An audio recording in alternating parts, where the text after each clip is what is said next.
उठाने की आवश्यकता नहीं है। हथियार उठाने के लिए बहुत बड़े लोग हैं, बहुत सारी सेना है। हर बार युद्ध कभी ऐसा नहीं हुआ कि इन 4 युद्धों की जिनकी बात जनरल बख्शी साहब ने की है, कभी हम बॉर्डर पर नहीं हारे हैं। देश के अंदर दलालों के कारण हारे हैं। हमने समझौते किए, जीती हुई बाजी को हार में बदल दिया हमने, क्योंकि हमें रघुपत राघव राजा नाम, पति के पावन नाम, अल्लाह ईश्वर तेरो नाम, सबको सम्मति दे भगवान। बुद्धि उसी की भ्रष्ट हो गई थी। जो हमारा भजन है, जो हमारा असली भजन है, अपने स्वार्थ में उसमें अल्लाह को घुसड़ दिया। अल्लाह की घुसना नहीं चाहता, लेकिन हमने आओ, तुम भी आओ, उस्मान भाई,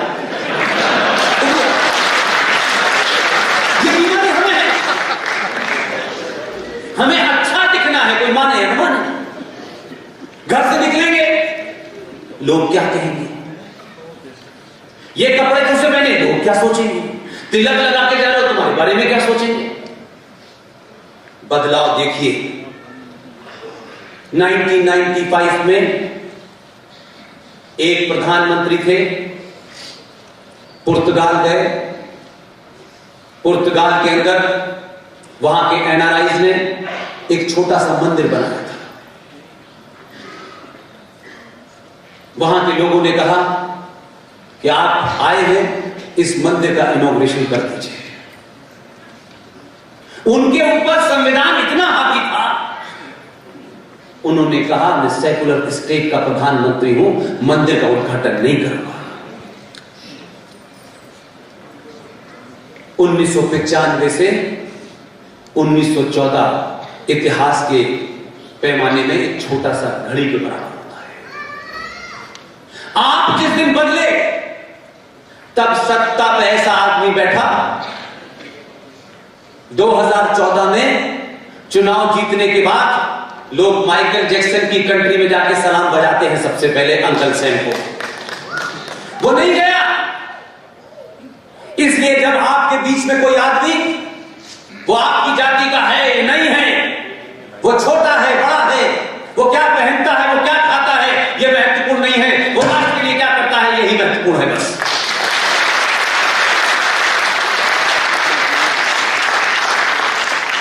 नेपाल के पशुपतिनाथ मंदिर में भारत का प्रधानमंत्री अंदर जाता है, बाहर निकल के आता है तो यह पहचानना मुश्किल होता है कि यह भारत का प्रधानमंत्री है या इस मंदिर का पुजारी है। वो तिलक भी लगाया था, गमछा भी डाले था, रुद्राक्ष भी डाले था। उसने चिंता नहीं करी कि लोग क्या कहेंगे। तुम्हें जो सोचना है सोचना, मैं अपनी पहचान तुम्हारे लिए नहीं बदलूंगा। ये छोटी बात नहीं है। उसकी आस्थाएं वो निजी हैं। वो प्रधानमंत्री कार्यालय में बैठेगा तो उसको कार्य दूसरा करना होगा, तब उसकी कोई पहचान नहीं है। और ये सिलसिला मैं अपने जीवन में 25-26 साल के पत्रकारिता के कैरियर में 4-5 लोकसभा चुनाव मैंने देखे। लोग अपने घर में बैठ करके चाहते हैं बदलाव हो जाए, नहीं होता। सड़क पर निकलने से पता चलता है कि बदलाव क्या होता है। मैंने कभी नहीं देखा। 5-5 लोकसभा चुनाव मैंने गुजर गए, वही मुद्दे, वही बातें, वही घोषणा पत्र, वही स्टाइल, वही एजेंडा। इस संचार क्रांति ने आपको बदला, इसलिए कुछ सिलसिला ऐसा चल पड़ा है कि कुछ लोगों ने 2014 में कहा ये जीत गया है, इसलिए कि एंटी इनकम्बेंसी हो सकता है। लोग नाराज हो गए हो मनमोहन सिंह से कि वो ज्यादा अच्छे कार्य कर रहे थे, लेकिन आपने पूरी दुनिया को मैसेज दिया है। इसलिए मैं बता रहा हूं कि जीडी बख्शी साहब जो तालिबान की बातें कर रहे हैं और जो तालिबान के रिश्तेदार इस देश में रहते हैं, उन सबको साफ हो गया है कि सनातनी हिंदू 2014 में जो कमी रह गई थी वो 2019 में पूरी कर देता है। इसलिए आप 800 साल के बाद आप ये चाहते हैं कि 10 साल के अंदर सब कुछ हो जाए। ये नहीं हो सकता। प्रधानमंत्री इसलिए बदलता है कि आप बदले हैं, आप अपने स्वार्थों से ऊपर उठे हैं, इसलिए सत्ता पर बैठने वाले को बोध है, उसको पता है हम एक छोटा सा 504 लोगों का परिवार चलाते हैं तो हमारी जान सूख जाती है। करोड़ों अंदर करोड़ों बाहर, हजारों ऐसी बातें जो सार्वजनिक मंचों से देश का प्रधानमंत्री नहीं कह सकता। वो ये नहीं कह सकता कि हमने 25 साल से जहाज नहीं खरीदा है, हम लड़ाई नहीं लड़ सकते, ये वो नहीं कह सकता। इसलिए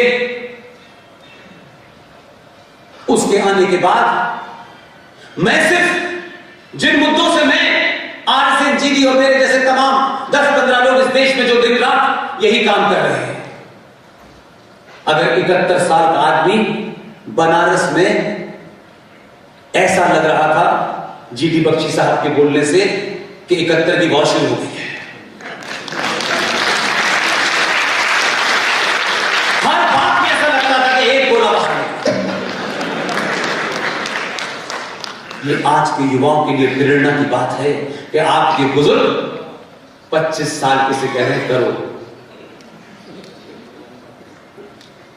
लिहाजा मैं मानता हूं कि 2019 आपने पैदा किया तो दुनिया को पहली बार एहसास हुआ कि ये इंडिया नहीं है, ये भारत है।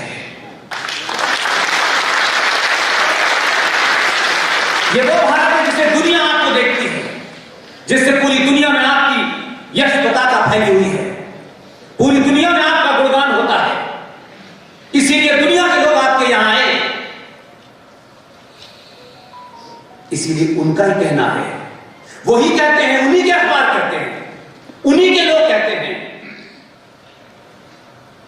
कि जो इस्लामिक आतंकवाद है जो 1400 साल पहले मक्का से चला था, अगर इससे कोई डिसाइसिव लड़ाई लड़ सकता है उस देश का नाम भारत है।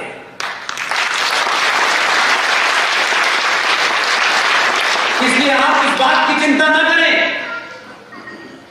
कि जब वो मंचों से कहता है सबका साथ, एक लाइन और जोड़ देता है जिसकी वजह से कभी कभी आप लोग नाराज हो जाते हैं, उसे किसी का विश्वास नहीं देता। वो आपसे कह रहा है आप पीछे तो खड़े रहिए, अभी तो बहुत सारी चीजें पलटने वाली हैं। मेरी और आपकी जिम्मेदारी है, ईमानदारी के साथ जिम्मेदारी है कि हम सत्ता की दौड़ में और सत्ता की पद में लाइन में न खड़े हों। विष्णु शंकर जैन मेरे छोटे भाई की तरह है,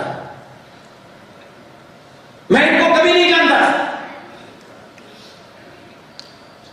आपने मथुरा में जो ईदगाह बना हुआ है उसकी एक अर्जी मथुरा के सिविल कोर्ट में थी। शाम को इंग्लिश के टेलीविजन पर डिबेट में बैठे थे। इनके तर्क, इनकी रेफरेंस, इनके फैक्ट, वो जो आया है हैदराबादी बिरयानी वाला, उसकी समझ ही में नहीं आया। एक जवाब विष्णु शंकर जैन के तर्कों पे नहीं दे पाया।